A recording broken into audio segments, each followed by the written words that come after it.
ગુરુ માતા સુદીક્ષાજી સાત સંગાથજી પ્રેમથી બોલજો ધને નિરાકારજી। આજે આપણે ઘરમાં સ્ત્રીની શું ફરજ થાય છે તે વિશે સમજણ આપીએ છીએ। તો પ્રશ્ન થાય છે કે શું કન્યા સ્વયંવર કરી શકે છે? સ્વયંવર એટલે મનપસંદ વર કરી શકે છે? ઉત્તરમાં જેમણે સ્વયંવર કર્યા છે, જેને મનપસંદ પતિ કર્યા છે, તેમણે વધારે દુઃખ ભોગવવા પડ્યા છે।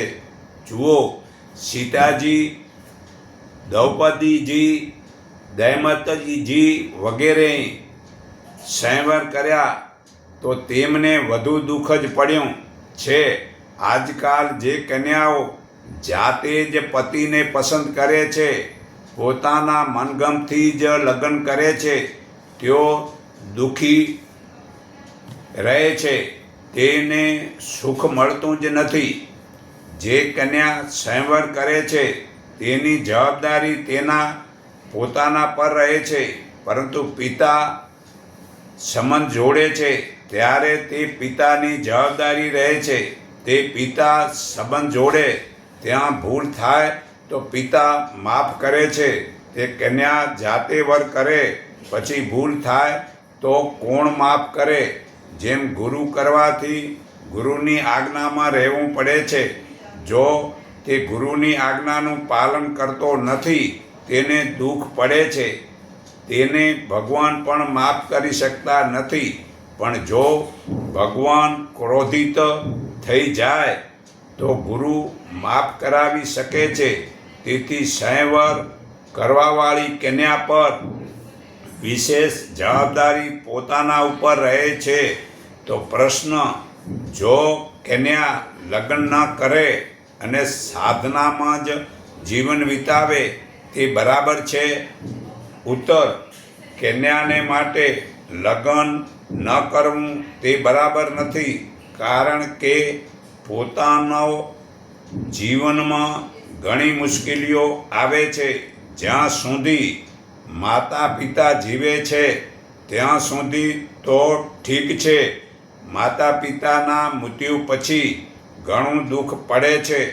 જે લગ્ન કરીને સાધના કરે તેવા હાલમાં નથી, પરંતુ જો મીરાબાઈની જેમ બાળપણથી જ ભગવાન ભક્તિમાં લાગી જાય, જેમનામાં ભગવાન પર દ્રઢ વિશ્વાસ છે, તે ગમે ત્યાં રહે તે શ્રેષ્ઠ થઈ શકે છે। પ્રશ્ન, શું સ્ત્રીએ સાધુ સંન્યાસી બનવું સારું છે?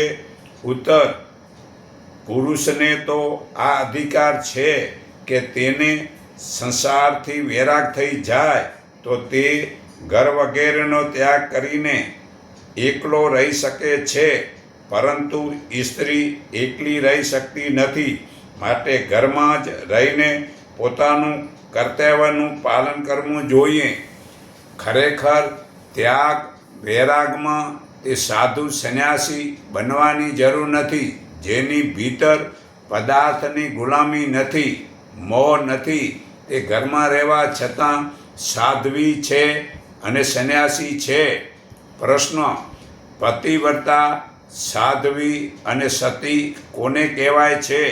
ઉત્તર, જે ઉપરના ત્રણ શબ્દ એક જ છે, જેનો પતિ સાથે છે, જે પોતાના નિયમમાં દ્રઢ રહે છે, તે પતિવ્રતા છે। પતિના મૃત્યુ પછી જે નિયમમાં રહે છે તે સાધ્વી કહેવાય છે। અને જે સત્યનું પાલન કરે છે, જેનો પતિ સાથે દ્રઢ સંબંધ રહે છે, અને જે પતિના મૃત્યુ પછી તેની સાથે સતી થઈ જાય છે, તે સતી કહેવાય છે। પ્રશ્ન, સતી પ્રથા સારી છે કે નથી? ઉત્તર, સતી પ્રથાની થવાની પ્રથા જ નથી। જેના મનમાં સત્ય આવી જાય છે તે સારા આગ વિના પણ બળી જાય છે। પણ આ તો તેનું સત્ય જ છે તે ધર્મ છે. હર કોઈ જિલ્લામાં ઇકનોર નામે એક ગામ છે. હર કોઈ જિલ્લામાં ઇકનોર નામે એક ગામ છે. ત્યાં એક છોકરી પોતાના મામાને ઘેર રહેતી હતી. તેનો પતિ મરી ગયો. તેણે મામાને પૂછ્યું કે સતી સુલોચનાનો પતિનું માથું ના મળતાં તો તે શું કરત? મામાએ કહ્યું કે તે મને ખબર નથી. તેણે કહ્યું કે મામાજી, હું સતી થઈશ. મામાએ કહ્યું કે બેટી, આવું ન કર. તેણે કહ્યું કે હું કરતી નથી. થાય છે. કરતી નથી પણ થાય છે. તેણે દીવો સળગાવ્યો ને તેના પર પોતાની આંગળી મૂકી તો આંગળી મીણબત્તીની જેમ બળવા લાગી. તેણે મામાને કહ્યું કે આપ મને સતી થવાની આજ્ઞા આપો છો કે નહીં? નહીં તો આપના આ ઘર બાર બધું જ ભસ્મ થઈ જશે. મામાએ કહ્યું કે ભલે, જેવી તારી મરજી હોય એમ કર. તેણે બળતી આંગળીને એક દિવાલમાં ઓલવી અને ઘરની બહાર જઈને ઘણા માણસોની સાથે તે મામાને કહ્યું કે મને લાકડાં આપો. તો મામાએ આપ્યા નહીં. તેણે સૂર્યને પ્રાર્થના કરી કે હે નાથ, આપ આગ આપો. આવું કહેતાં જ તે ત્યાં ઊભી સળગી ગઈ. તાત્પર્ય એ છે કે આ સતી પ્રથા નથી. આ તો તેનો પોતાનો ધાર્મિક ઉત્સાહ છે. પ્રશ્ન: પતિવ્રતાના ભાવ અને આચરણ કેવા હોય છે? ઉત્તર: તેમનામાં ધાર્મિક ભાવોની પ્રબળતા હોય છે. તેથી તે તન મનથી પતિની સેવા કરે છે. પતિના મનમાં પોતાનું મન મેળવી દે છે. પોતાનું કાંઈ જ રાખતી નથી. ખાસ કરીને પતિવ્રતાનો સંબંધ પૂર્વના જન્મમાં પતિ સાથે જ હોય છે. સારું શિક્ષણનો સંગ મળવાથી તેના ભાવ સારા બની જાય છે. તો લગ્ન થવાથી પતિવ્રતા બની જાય છે.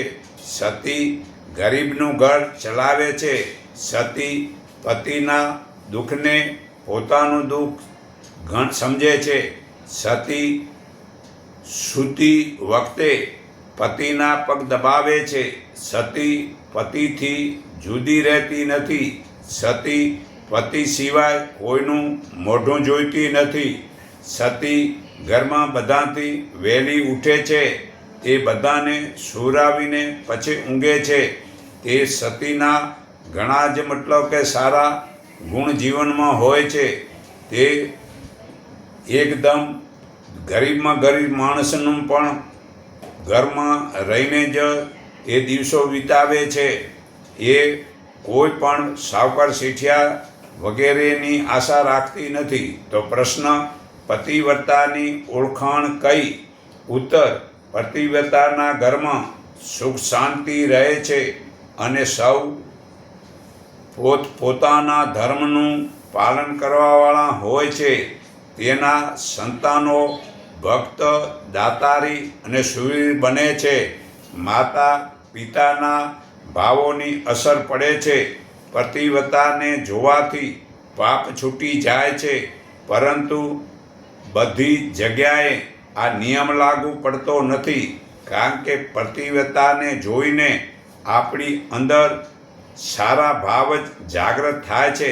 પરંતુ જેમની અંદર સારા ભાવનાના સંસ્કાર જ નથી, તેના પર પતિવ્રતાની એટલી અસર પડતી નથી. જેમ કે એક પારધીએ દમયંતીને અજગરના મુખમાંથી છોડાવી, પરંતુ તેનું રૂપને જોઈને તે પારધી મોહી ગયો અને તેની અંદર દુર્ભાવ ખોટો પેદા થઈ ગયો. તો દંપતીના શાપથી ત્યાં જ ભસ્મ થઈ ગયો. ખરેખર મનુષ્યના પોતાના સ્વભાવ ઉપર આધાર છે. ચાહે સતી હોય કે કોઈ બી જ્ઞાની પુરુષ હોય, એનો પ્રભાવ દરેકમાં પડે છે. પણ પડે ક્યારે? જેનામાં ખોટા વિચાર નથી તેનામાં પડે છે. તો યુધિષ્ઠિર મોટા ધર્માત્મા અને સાત્વિક પુરુષ હતા, પરંતુ દુર્યોધન પર તેમની અસર પડી નહીં. તો પ્રશ્ન, શું વર્તમાન સમય પ્રતિવત્તા ધર્મનું પાલન થઈ શકે છે? ઉત્તર, પ્રતિવત્તા ધર્મનું પાલન કરવામાં હાલનો સમય કોઈક બાધક નથી. પોતાના ધર્મનું પાલન કરવામાં સૌને સદાય સ્વતંત્રતા છે. ધર્મની વિરુદ્ધ કામ કરવામાં જ શાસ્ત્ર પ્રમાણ છે. માટે શાસ્ત્રો જે કર્મો કરવાનું બતાવેલું છે તે જાણી તારે કરવું એ જ યોગ્ય છે. આ ગીતા અધ્યાય 16 શ્લોક 24માં પુરાવો છે. તો પ્રશ્ન, શું પતિ પત્નીનો ત્યાગ કરી શકે છે? ઉત્તર, પત્ની સારી હોય તો તેનો ત્યાગ કરવો તે પાપ છે. પ્રશ્ન, અગર પત્ની દુષ્ટ ચારિત્રવાળી અને વ્યભિચારની હોય તો તેનો ત્યાગ કરવો જોઈએ કે નહીં? ઉત્તર, તેને સુધારવાનો પ્રયત્ન કરવો જોઈએ. છતાં ન માને ને ઘર છોડી ચાલી જાય તો ત્યાગ કરવો તે ભૂલ નથી. પ્રશ્ન, પતિનું અડધું પુણ્ય પત્નીને મળે છે અને પત્નીનું અડધું પાપ પતિને મળે છે. તેનું કારણ શું છે? ઉત્તર, પત્નીએ પોતાના માતા પિતા વગેરેનો ત્યાગ કર્યો છે અને ત્યાગનું પુણ્ય ત્યાગીને પતિના મનમાં પોતાનું મન મેળવી દીધું છે. તેથી તે પતિના પુણ્યની ભાગીદારી થાય છે. પતિ જે પુણ્ય કરે છે તો તેનું પણ અડધું ફળ પુણ્યનું પત્નીને મળે છે. તેથી પતિને બે જનોઈ જોઈએ છે, એક પોતાની, બીજી પત્નીની. જે સ્ત્રી પતિને આધીન રહે છે, જો પતિથી સારી કેળવણી નથી લેતી, તે કારણે પત્ની જે પાપ કરે છે તો તેનું અડધું પાપ પતિને લાગે છે. જો પતિ સારી કેળવણી આપે છે પણ પત્ની પતિનું કહેવું માનતી જ નથી અને પાપ કરે છે, તો તેનું અડધું પાપ પતિને લાગતું જ નથી. કારણ કે તે સ્ત્રી પોતાની જવાબદારી પોતાના પર જ લીધી છે. એવી જે રીતે પતિના કહેવામાં ચાલે છે, પતિને આધીન રહે છે, તે પતિના અડધા પુણ્યની ભાગીદારી થાય છે. જે પતિના કહેવામાં ચાલતી નથી તે પતિના અડધા પુણ્યની ભાગીદાર થતી જ નથી. આ પાના નંબર 65માં પુરાવો છે. તો પ્રશ્ન, પાપી લોકો સ્ત્રીનું હરણ કરીને લઈ જાય તો તે સ્ત્રીએ શું કરવું જોઈએ? ઉત્તર, જ્યાં સુધી બને ત્યાં સુધી તેણે ત્યાંથી છૂટવાનો પ્રયાસ કરવો જોઈએ. કોઈ ઉપાય ન ચાલે તો ભગવાનને પોકારવા જોઈએ. તે ભગવાન કોઈને કોઈક રીતે છોડાવી દેશે. એક સ્ત્રીને મોંમાં કપડાનો ડૂચો ભરીને બંને હાથ પીઠની પાછળ બાંધીને ઉપરથી બુરખો પહેરાવી પાપી લોકો રેલવેમાં જતા હતા. લખનઉ સ્ટેશન પર જ્યારે ટીટી ટિકિટ જોવા માટે તે સ્ત્રી પાસે આવીને ઊભો રહ્યો, ત્યારે તે સ્ત્રીએ પોતાના પગથી ટીટીનો પગ દબાવ્યો. ટીટીએ વિચાર કર્યો કે આણે મારો પગ કેમ દબાવ્યો? આમાં કાંઈક ભૂલ છે, કાંઈક શંકા છે. તેણે રેલવે પોલીસને બોલાવીને પોલીસ તપાસ કરીને તે સ્ત્રીને છોડાવી લીધી અને તેનું હરણ કરવાવાળાઓને પકડી લીધા. આવી રીતે ખરેખર પરમાત્માની પ્રાર્થના કરવાથી પરમાત્મા કાંક ને કાંક રસ્તો સુજાડે છે. તો તેને પરમાત્માની પ્રાર્થના સાંભળીને એને છોડાવી દીધી. આવી જ રીતે નોઅખાલીમાં પાપીઓએ એક સ્ત્રીને પકડી લીધી. તે સ્ત્રીએ ભગવાનને પોકાર કર્યો. એટલામાં બીજો પાપી આવ્યો ને કહેવા લાગ્યો, આને હું મારી સ્ત્રી બનાવીશ. આ કારણે બંનેમાં ઝઘડો થઈ ગયો. તે બંને એકબીજા સાથે લડીને મરી ગયા. તે સ્ત્રી બચી ગઈ. તો ખરેખર ભગવાનની પ્રાર્થના સાચા ભાવથી સાચી સ્ત્રી કરે છે તે બચી જાય છે. પ્રશ્ન, જેની સ્ત્રીને પાપી લઈ ગયા હોય તે પુરુષનું શું કર્તવ્ય છે? ઉત્તર, પુરુષમાં તેને છોડાવી લાવવાનું સમર્થ હોય અને તે પ્રસન્નતાથી આવવા ચાહે તો તેને પોતાના ઘરમાં લઈ આવવી જોઈએ.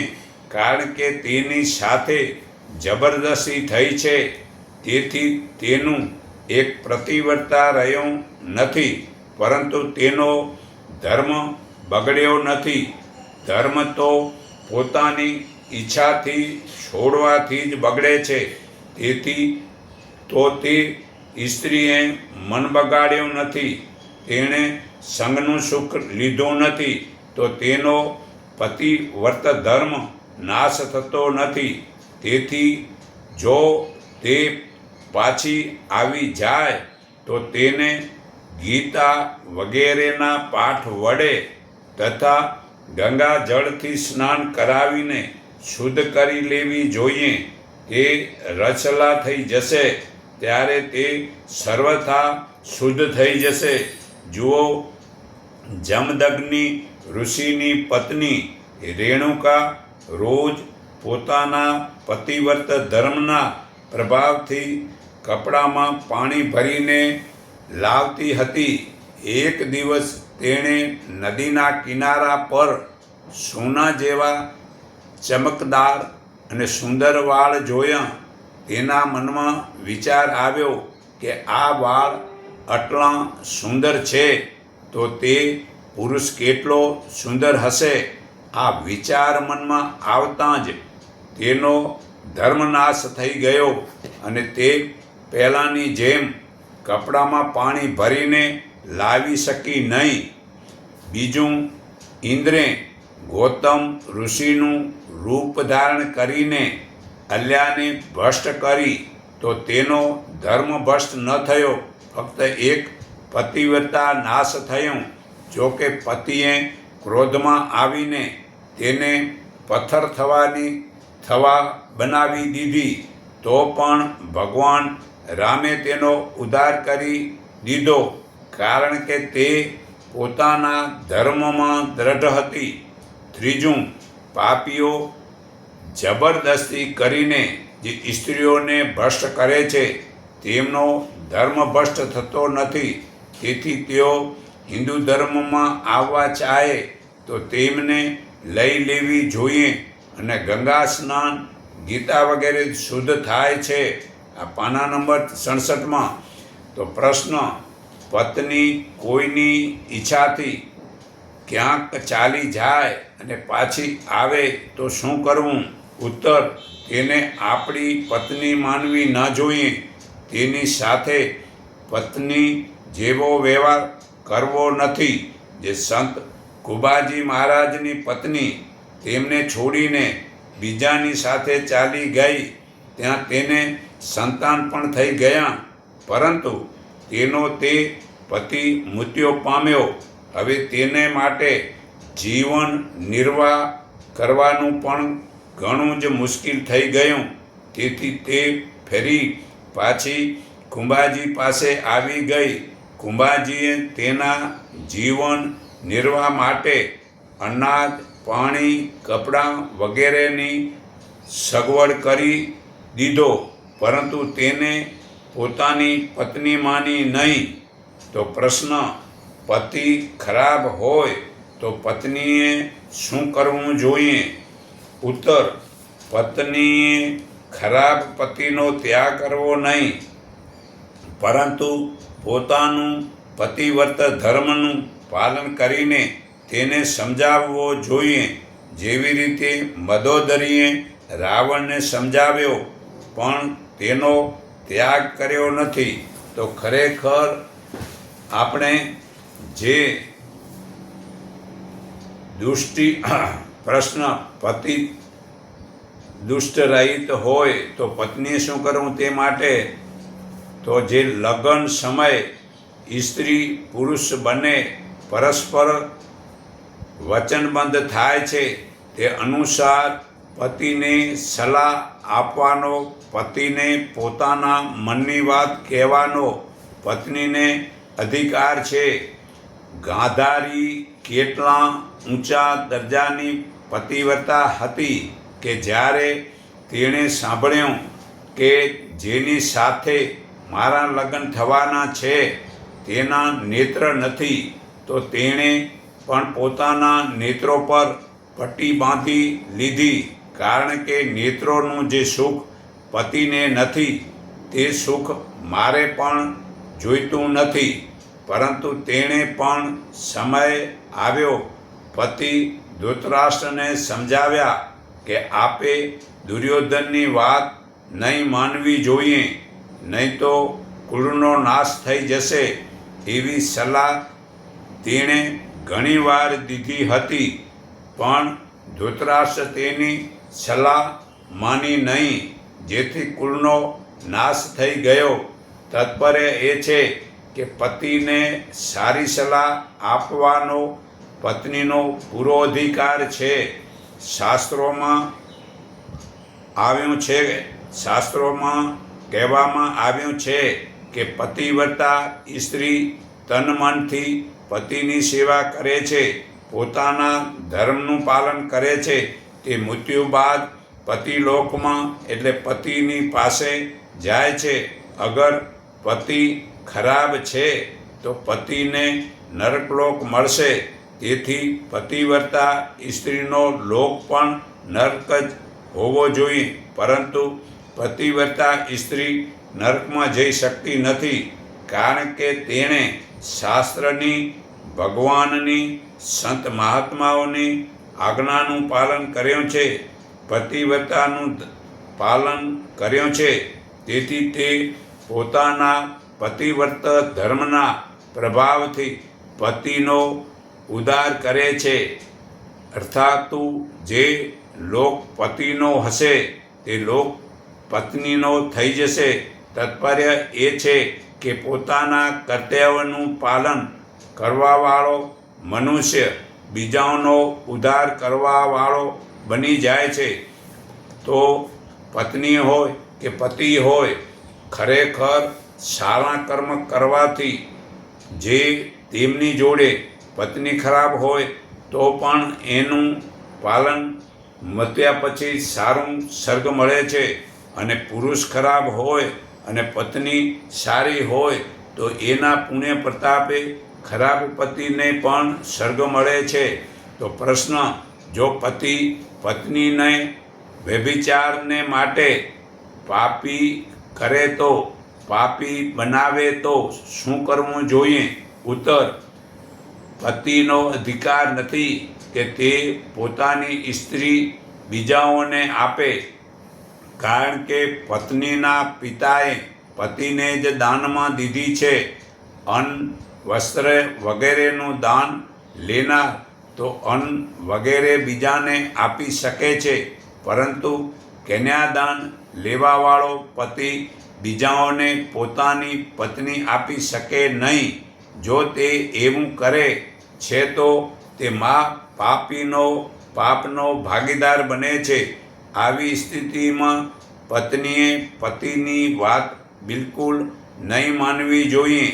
તેણે પોતાના પતિને સાફ કહી દેવું જોઈએ કે મારા પિતાએ આપને જ કન્યાદાન કર્યો છે, તેથી બીજાઓને આપવાનો આપને અધિકાર નથી. આ વિષયમાં તે પતિની આજ્ઞાનો ભંગ કરે છે તો તેને કોઈ પાપ લાગતું નથી, કારણ કે પતિની આ આજ્ઞા ખોટી છે અને અન્યાયનો સ્વીકાર કરવો, ભૂલને સ્વીકાર કરવો, અન્યાયનો પ્રતિસાદ કરનાર છે, જે સૌને માટે અનુચિત છે. ખોટી વાત બધાને માટે સારી જ છે. બીજી વાત, જો પત્ની ધર્મ વિરુદ્ધ આજ્ઞાનું પાલન કરશે તો આ પાપને કારણે પતિને નરકની પ્રાપ્તિ થશે. તેથી પત્નીએ એવી આજ્ઞાનું પાલન નહીં કરવું જોઈએ કે જેથી પતિને નરકમાં જવું પડે. અગર પતિ સવાય પણ શાસ્ત્રના નિયમ વિરુદ્ધ સ્ત્રી સંગ કરે છે તો તે અન્યાય પાપ કરે છે. ધર્મયુક્ત કામ ભગવાનનું સ્વરૂપ છે. આ ગીતા અધ્યાય 7 શ્લોક 11માં પુરાવો છે. તેથી તેમાં દોષ પણ નથી, પરંતુ ધર્મથી વિરુદ્ધ સ્ત્રીને મનમાનીને રીતે ભોગવવી એ અન્યાય છે. મનુષ્ય સદા શાસ્ત્રની મર્યાદા અનુસાર જ દરેક કાર્ય કરવું જોઈએ. આ ગીતા અધ્યાય 16 શ્લોક 24માં પુરાવો છે. તો પ્રશ્ન, અગર પતિ માંસ, દારૂ વગેરેનું સેવન કરતો હોય તો પત્નીએ શું કરવું જોઈએ? ઉત્તર, પતિને સમજાવવો જોઈએ, ખોટા આચરણ છોડવા જોઈએ. અગર પતિ નહીં માને તો લાચારી છે, પણ પતિને સમજાવવો એ સ્ત્રીનો ધર્મ છે, અધિકાર છે. પત્નીએ તો પોતાના ખાવા પીવાનું શુદ્ધ રાખવું જોઈએ. પ્રશ્ન, પતિ મારપીટ કરે, દુઃખ આપે તો પત્નીએ શું કરવું જોઈએ? ઉત્તર, પત્નીએ તો એ સમજાવવું જોઈએ કે મારા પૂર્વજન્મના બદલો ઋણ છે, જે આ રૂપમાં ચૂકવાઈ રહ્યું છે. તેથી મારું પાપ જ બળી રહ્યું છે અને હું શુદ્ધ થઈ રહી છું. પિયરવાળાને ખબર પડે તો તેઓ પોતાના ઘેર લઈ જઈ શકે છે, કારણ કે તેમણે કન્યા પર મારપીટ કરવા માટે થોડી આપી હતી. પ્રશ્ન, જો પિયરવાળા પણ તેને તેમના ઘેર ન લઈ જાય તો તે શું કરે? ઉત્તર, પછી તો પોતાના પૂર્વજન્મના કર્મના ફળ ભોગવી લેવા જોઈએ. તે સિવાય બિચારી શું કરી શકે? તેણે પતિની મારપીટને ધીરજપૂર્વક સહન કરી લેવી જોઈએ. સહન કરવાથી જ પાપ તપાસે અને સંભવ છે કે આગળ ઉપર પતિ સને કરવા પણ લાગે. જો તે પતિની મારપીટને સહન ન કરી શકે તો પતિને કહીને તેણે અલગ થઈ જવું જોઈએ અને અલગ રહીને પોતાની આજીવિકા ચલાવવા ભગવાનનું સ્મરણ કરતા રહીને બેધડક રહેવું જોઈએ. પુરુષે ક્યારે પણ સ્ત્રી પર હાથ ઉગામવો ન જોઈએ. શિખંડી ભીષ્મને મારવા માટે જ પેદા થયો હતો, પરંતુ તે જ્યારે યુદ્ધમાં ભીષ્મની સામે આવે છે ત્યારે ભીષ્મજી બાણ ચલાવવાનું બંધ કરી દે છે, કારણ કે શિખંડી પૂર્વજન્મમાં સ્ત્રી હતો અને આ જન્મમાં પણ સ્ત્રી રૂપે જન્મ્યો હતો. પછી તેને પુરુષ તત્વ પ્રાપ્ત થયું હતું. તેથી ભીષ્મજી તેને સ્ત્રી તરીકે જ માને છે અને તેના પર બાણ ચલાવતા નથી. તો વિપત્તિના દિવસો કોઈ પણ પાપને કારણે આવે છે, તેમાં ઉત્સાહપૂર્વક ભગવાનનું સ્મરણ કરવાથી બમણો લાભ થાય છે. એક તો પાપનો નાશ થાય છે અને ભગવાનને પોકારવાથી પ્રભુ વિશ્વાસ વધે છે. તેથી વિપત્તિ આવતી કે સ્ત્રીઓએ હિંમત નહીં હારવી જોઈએ. તે વિપત્તિ આવવાથી અપઘાતનો વિચાર પણ મનમાં લાવવો ન જોઈએ, કારણ કે અપઘાત કરવાથી ઘણું ભારે પાપ લાગે છે. કોઈ મનુષ્યની હત્યાનું જે પાપ લાગે છે તે પાપ આત્મહત્યાનું લાગે છે. મનુષ્ય એવું વિચારે કે આત્મહત્યા કરવાથી મારું દુઃખ મટી જશે, હું સુખી થઈ જઈશ. આ તદ્દન મૂર્ખતાની વાત છે, કારણ કે અગાઉના પાપ તો કપાયા નહીં, નવું પાપ વોરી લીધું. જેમણે આત્મહત્યાનો પ્રયાસ કર્યો છે ને બચી ગયા, તેમની પાસેથી એવી વાત સાંભળી છે કે આત્મહત્યા કરવામાં બહુ જ ભારે કષ્ટ છે. પશ્ચાતાપ થાય કે હું આવું ન કરત તો સારું થાત, હવે શું કરું? આત્મહત્યા કર્યાવાળા ખાસ કરીને ભૂત પ્રેત બને છે અને ત્યાં ભૂખ્યા તરસ્યા રહે છે, દુઃખ આપે છે. તાત્પર્ય એ છે કે આત્મહત્યા કરવાવાળાની ઘણી ભારે દુર્ગતિ થાય છે. તો પ્રશ્ન, જો પતિ ત્યાગ કરી દે તો સ્ત્રીએ શું કરવું જોઈએ? ઉત્તર, તે પોતાના પિતાના ઘરે રહે. પિતાના ઘરે રહેવાનું ન બની શકે તો સાસરા અથવા પિયરવાળાની નજીક ભાડે ઘર લઈને ત્યાં રહે. મર્યાદા, સંયમ, બ્રહ્મચાર્યપૂર્વક પોતાના ધર્મનું પાલન કરે, ભગવાનનું સ્મરણ કરે, પિતાથી અથવા સાસરેથી જે કાંઈ મળ્યું છે તેનાથી પોતાનું જીવન નિર્વાહ કરે. અગર પાસે પૈસા ન હોય તો ઘરમાં જ રહીને પોતાના હાથે કાંતવાનું શીખવું, પરોવવાનું વગેરે કામ કરીને પોતાનો જીવન નિર્વાહ કરે. જો કે આમાં કઠણાઈ પડે છે, પરંતુ તપમાં જ કઠણાઈ હોવાથી આરામ નહીં હોય. આ તપથી જ આધ્યાત્મિક તેજ વધશે, તેનું અંતકરણ શુદ્ધ થશે. માતા પિતા, ભાઈ, ભોજાઈ વગેરે વિશેષ ધ્યાન આપવું જોઈએ કે બેન દીકરી ધર્મની મૂર્તિ છે, તેથી તેનું પાલન પોષણ કરવામાં ભારે પુણ્ય છે. તેમણે આ ઉક્કિત અક્ષર ચારિત્રાર્થ કરી લેવો જોઈએ.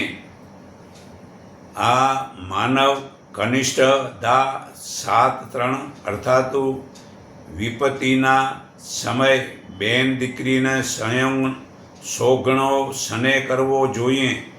જો તેઓ તેમ ન કરી શકે તો કન્યાએ વિચાર કરવો જોઈએ કે જંગલમાં રહેવાવાળા પ્રાણીઓ પણ ભગવાન પાલન પોષણ કરે છે, તો શું તેઓ મારું પાલન પોષણ નહીં કરે?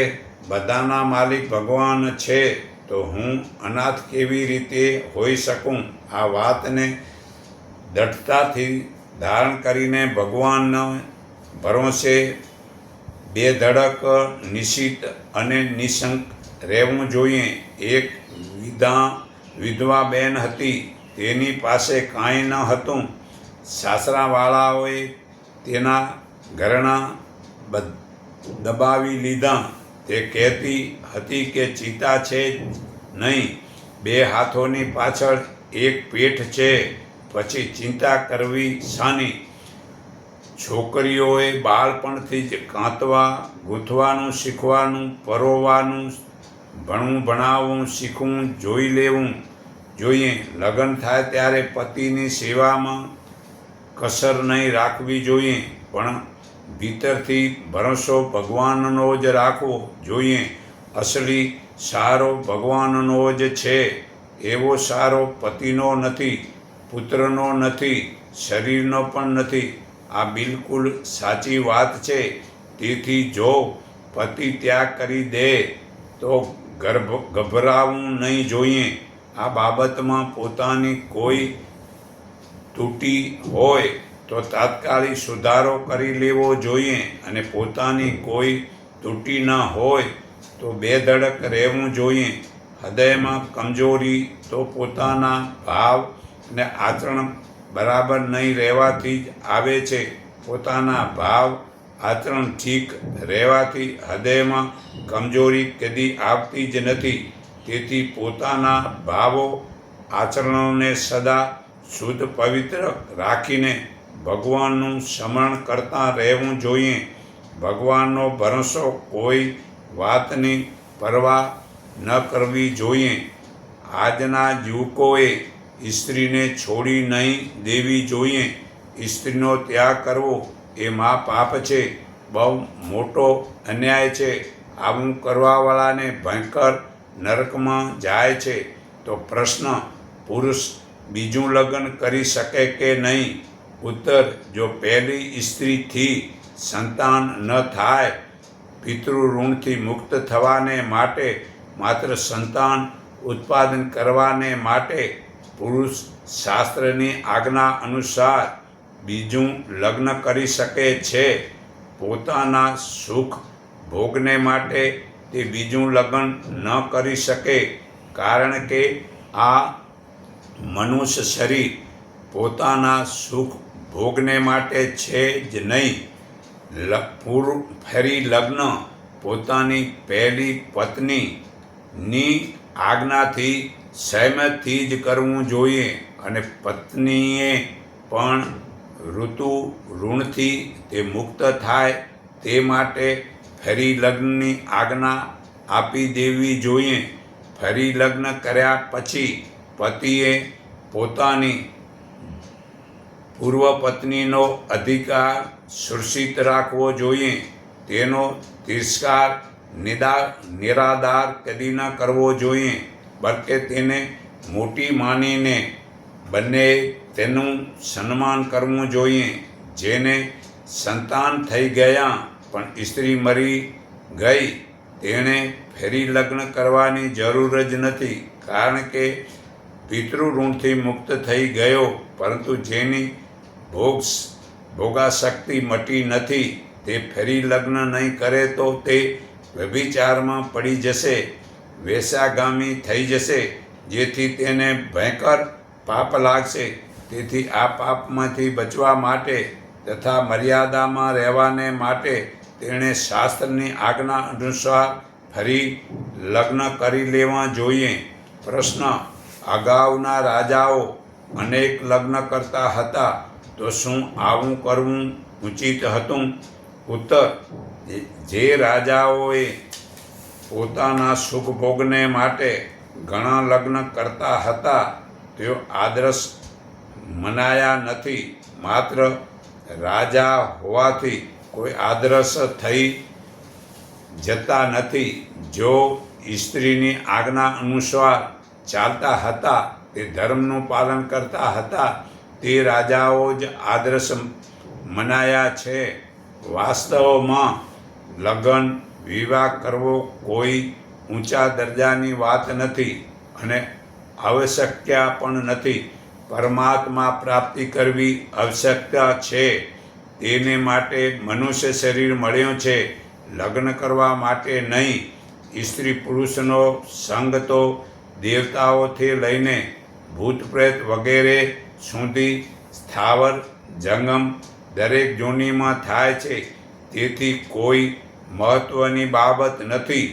પરંતુ પરમાત્મા પ્રાપ્તિનો અવસર, અધિકાર, યોગ્યતા વગેરે તો મનુષ્ય જન્મ જ છે. મનુષ્ય પરમાત્મા પ્રાપ્તિનો જન્મજાત અધિકાર છે. વિચાર દ્વારા પોતાની વિષયાશક્તિને, ભોગ શક્તિને છોડી શકતા નથી. તેવા કમજોર મનુષ્ય માટે જ લગ્નનું વિધાન કરવામાં આવ્યું છે. ભોગને ભોગવીને તેનાથી વિરક્ત થવાને માટે, તેનાથી અરુચિ કરવાને માટે જ ગૃહસ્થાશ્રમમાં પ્રવેશ કરવો જોઈએ. જો વિષયાશક્તિ છોડી શકતા નથી, તેમના પર પિતૃ ઋણ રહે છે, અર્થાત ઉપકુષણ બ્રહ્મચારી પર જ વંશ પરંપરા ચલાવવાની જવાબદારી રહે છે. નૈષ્ઠિક બ્રહ્મચારી અને ભગવાનના ભક્ત પર નહીં. તાત્પર્ય એ છે કે પિતૃઋણ તે પુરુષ પર જ રહે છે. ભોગ શક્તિ દૂર કરી શક્યો નથી. જેનામાં ભોગ શક્તિ નથી તેના પર ઋણ રહેતું નથી. પછી તે કર્મયોગી, જ્ઞાનયોગી, ભક્તયોગી વગેરે કોઈ પણ કેમ ન હોય, કારણ કે આવક પર જ કર લાગે છે, માલ પર જકાત લાગે છે. જેની પાસે આવક જ નથી તેના પર કર કઈ વાતે લાગે? તો માલ જ નથી તો પછી મકાન કેવી રીતે બને? તો ખરેખર ખોટું. જે વિચાર નથી તેને ખોટું કાંઈ લાગતું નથી. તો પ્રશ્ન: સ્ત્રી ફરી લગ્ન કેમ નથી કરી શકતી? ઉત્તર: માતા પિતાએ કન્યાદાન કરી દીધું. હવે તેની ઓળખ કન્યા તરીકેની રહી જ નથી. તેથી તેનું ફરી દાન કેવી રીતે થઈ શકે? હવે તેના ફરી લગ્ન કરવા તે તો પશુધર્મ જ છે. કુટુંબમાં ધન વગેરેની વહેંચણી એક જ વાર થાય. કન્યા એક વાર અપાય અને હું આપીશ આ વચન પણ એક જ વાર અપાય છે. સત્પુરુષોના આ ત્રણેય કાર્યો એક જ વાર થાય છે. શાસ્ત્રી, ધાર્મિક, શારીરિક અને વ્યવહારિક ચારે દ્રષ્ટિઓથી સ્ત્રીઓને માટે ફરી લગ્ન કરવા અનુચિત છે. શાસ્ત્રી દ્રષ્ટિએ જોવામાં આવે તો શાસ્ત્રમાં સ્ત્રીને ફરી લગ્નની આજ્ઞા આપવામાં આવી નથી. ધાર્મિક દ્રષ્ટિએથી જોવામાં આવે તો પિતૃઋણ પુરુષ પર જ રહે છે. સ્ત્રી પર પિતૃઋણ વગેરે કોઈ પણ ઋણ નથી. શારીરિક દ્રષ્ટિથી જોવામાં આવે તો સ્ત્રીમાં કામ શક્તિને રોકવાની તાકાત છે. એક મનોબળ છે. વ્યવહારિક દ્રષ્ટિથી જોવામાં આવે તો ફરી લગ્ન કરવાથી તે સ્ત્રીના પહેલાંના સંતાન ક્યાં જશે? તેનું પાલન પોષણ કોણ કરશે? કારણ કે તે સ્ત્રી જેની સાથે લગ્ન કરશે તે સંતાનોનો સ્વીકાર કરશે નહીં. તેથી સ્ત્રી જાતિએ ફરી લગ્ન નહીં કરીને બ્રહ્મચાર્યનું પાલન કરી સંયમપૂર્વક રહેવું જોઈએ. શાસ્ત્રમાં તો ત્યાં સુધી કહેવામાં આવ્યું છે કે જે સ્ત્રીને 5 7 સંતાનો છે તે પણ જો પતિના મૃત્યુ બાદ બ્રહ્મચાર્યનું પાલન કરે છે તો તે નૈષ્ઠિક બ્રહ્મચારીની ગતિમાં જ જાય છે. તો પછી તેને સંતાન નથી. તે જો પતિના મરણ બાદ બ્રહ્મચાર્યનું પાલન કરે છે તો તેની નૈષ્ઠિક બ્રહ્મચારીની ગતિ થવામાં કહેવાનું જ શું હોય?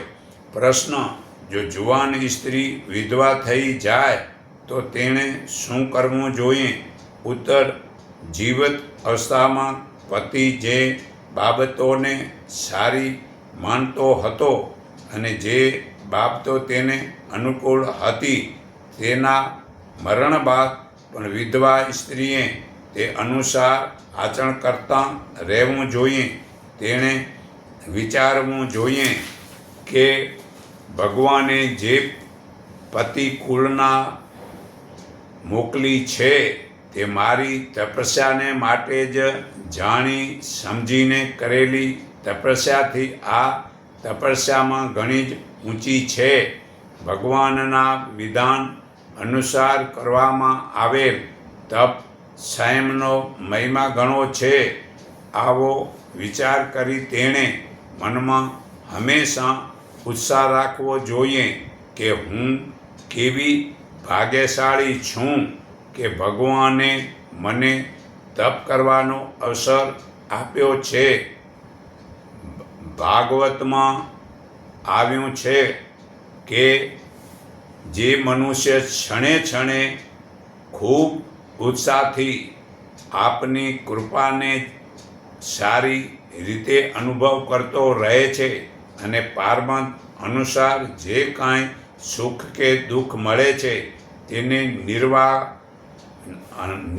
નિર્વિકાર મનથી ભોગવી લે છે અને જે પ્રેમપૂર્વક હૃદય ગદગદ વાણી અને પુલકિત શરીરથી પોતાને આપના ચરણોમાં સમર્પિત કરતો રહે છે, આ રીતે જીવન વ્યતીત કરતો મનુષ્ય બરાબર તે જ રીતે આપના પરમપદને અધિકાર થઈ જાય છે. જે રીતે પોતાના પિતાની સંપત્તિનો પુત્ર, વિધવા સ્ત્રી પોતાના ચારિત્ર્યની ખાસ રક્ષા કરવી જોઈએ. જો તે વ્યભિચાર કરે છે તો તે પોતાના બંને કુળને કલંકિત કરે છે, મર્યાદાનો નાશ કરે છે અને મરણ બાદ ઘોર નરકમાં જાય છે. તેથી તેણે મર્યાદામાં રહેવું જોઈએ, ધર્મ વિરુદ્ધ કામ નહીં કરવું જોઈએ. માતા કુંતીની જેમ તેણે પોતાના વેધર્મ વર્તનું પાલન કરવું જોઈએ. માતા કુંતાને યાદ કરવાથી પોતાના ધર્મનું પાલન કરવાનું બળ મળે છે. તો પ્રશ્ન: આજકાલ સ્ત્રીને પુરુષના સમાન અધિકાર આપવાની વાત કહેવામાં આવે છે, તો આ ઠીક છે? ઉત્તર: તે ઠીક નથી. વાસ્તવમાં સ્ત્રીનો સમાન અધિકાર નથી, પણ વિશેષ અધિકાર છે, કારણ કે તે પોતાના પતિ, પિતા વગેરેના ત્યાગ કરીને પતિના ઘરે આવે છે. તેથી ઘરમાં તેનો વિશેષ અધિકાર હોય છે. તે ઘરની માલિક, વહુરાણી કહેવાય છે. બહાર પતિનો વિશેષ અધિકાર હોય છે. જેમ રથના 2 પૈડાં ચાલે છે, પણ બંને પૈડાં અલગ અલગ હોય છે. જો બંને પૈડાંને એક સાથે જોડી દેવામાં આવે તો રથ કેવી રીતે ચાલે? જેમ બંને પૈડાં અલગ અલગ હોવાથી રથ ચાલે, તેવી રીતે પતિ અને પત્નીના અલગ અલગ અધિકાર હોવાથી ગૃહ સંસાર ચાલે છે. જો સમાન અધિકાર આપવામાં આવે તો સ્ત્રીઓની જેમ પુરુષ ગર્ભધારણ કેવી રીતે કરશે? તેથી પોતપોતાના અધિકાર જ સમાન અધિકાર જ છે. આમાં જ બંનેની સ્વતંત્રતા છે. પોતાના અધિકાર જ શ્રેષ્ઠ છે, ઉત્તમ છે. એમને થોડા અધિકાર આપવામાં આવ્યો છે અને પુરુષને વધુ અધિકાર આપવામાં આવ્યો છે. આ વાત લઈને જ ભીતરમાં આ વાસના હોય છે કે અમને સમાન અધિકાર મળે, પૂરા અધિકાર મળે. આ વાસનામાં હેતુ છે અણસમજુ, મૂર્ખતા. સમજદારી હોય તો થોડા જ અધિકાર ઉત્તમ છે. કર્તવ્ય વધુ હોવું જોઈએ. અધિકાર કર્તવ્યનો દાસ છે, અધિકારનો દાસ કર્તવ્ય નથી. જો પોતાના કર્તવ્યનું તત્પરતાથી પાલન કરવામાં આવે તો સંસાર, સંત, મહાત્મા, શાસ્ત્ર અને ભગવાન આ બધા અધિકાર આપી દે છે. અધિકાર મેળવવાની ઈચ્છા જ જન્મ મરણનું કારણ છે, નરકોમાં લઈ જવાવાળી છે. અમે જોયું છે કે એક મહોલનો કૂતરો બીજા મહોલમાં જાય તો તે મહોલનો કૂતરો તેને કરડવા માટે દોડે છે. બંને કૂતરા એકબીજા સાથે લડે છે. આવનાર કૂતરો નીચે પડી જાય, પગ ઊંચા રહીને તે નરમતા સ્વીકાર કરી લે તો તે માહોલનો કૂતરો તેના પર ઊભો રહીને રાજી થઈ જાય છે, કારણ કે તે માહોલ પર પોતાનો અધિકાર માને છે. પરંતુ આવનાર કૂતરો તે મહોલા પર પોતાનો અધિકાર માનવો નથી. તેની સાથે નરમતા સ્વીકાર કરી લે છે. તે ઝઘડો પતી જાય છે. તો આથી સાબિત થાય છે કે અધિકાર મળવાની લાલચમાં તો કૂતરાઓની અંદર પણ રહેતી હોય છે. એવી લાલચમાં જો મનુષ્ય ભીતે રહેતી હોય તો મનુષ્ય કેવી રીતે વધુ અધિકાર મેળવવાની લાલસા નીચ મનુષ્યમાં જ હોય છે. જે શ્રેષ્ઠ મનુષ્ય હોય છે તેઓ પોતાના કર્તવ્યોનું ઉત્સાહપૂર્વક તત્પરતાથી પાલન કરે છે. કર્તવ્યોનું પાલન કરવાથી તેનો અધિકાર આપોઆપ ઊંચો થઈ જાય છે. વાસ્તવમાં જોવામાં આવે તો સ્ત્રીઓને અધિકાર ઓછો નથી. તે ઘરની માલિકણ અને ગૃહસ્થલક્ષ્મી કહેવાય છે. ઘરમાં જેટલા પણ લોકો બહાર કામ ધંધો કરે છે તેઓ આવીને સ્ત્રીઓને જ આશ્રય લે છે. સ્ત્રીઓ જ ઘરમાં દરેકને આશ્રય આપ્યાવાળી હોય છે. તેઓ બધાની સેવા કરે છે, બધાનું પાલન કરે છે.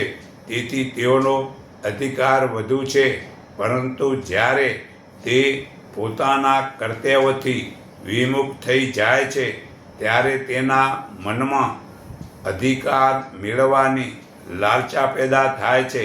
તો પ્રશ્ન, આજકાલ મોંઘવારીના જમાનામાં સ્ત્રી પણ નોકરી કરે તો શું વાંધો છે? ઉત્તર, સ્ત્રીનું હૃદય કોમળ હોય છે. તેથી તે નોકરીનું કર્તવ્ય, સજા, તિરસ્કાર વગેરે સહન કરી શકતી નથી. જરા પણ ઊંચી વાત આવી જાય તો તેને આંસુ આવી જાય છે.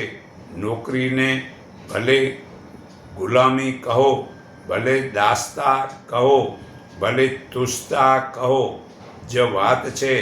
ગુલામીને પુરુષ તો સહી શકે છે પણ સ્ત્રી સહી શકતી નથી. તેથી નોકરી, ખેતી, વેપાર, કામો પુરુષની જવાબદારી છે અને ઘરનું કામ સ્ત્રીની જવાબદારી છે. તેથી સ્ત્રીઓની પ્રતિષ્ઠા, આદર ઘરનું કામ કરવામાં જ છે. બહારના કામ કરવામાં સ્ત્રીઓનો અધિકાર છે. જો સ્ત્રી માન સહિત કાંઈ પણ પેદા કરે તો કાંઈ વાંધો નથી. અર્થાત તે પોતાના ઘરમાં સ્વેટર વગેરે બનાવવામાં, કપડાં સીવવા, ભરત ગૂંથવા, ભગવાનના ચિત્રો શણગારવા વગેરે આવા કામ કરવાથી તે કોઈને ગુલામ પરાધીન રહેશે નહીં. તો ખરેખર સ્ત્રીને ઘરનું જ કામ કરવું અને પુરુષને ધન કમાવાનું કરવું, આ ખરેખર સ્ત્રીના ધર્મ છે. તો હું સર્વના હૃદયમાં રહેલા પરમપિતા પરમાત્માને હું મારા હૃદય ભાવથી નમન કરું છું. એકને ઓળખો, એકને માનો, એક સંગઠીન બનો. એટલું કહી હું મારી વાણી વિરામું છું.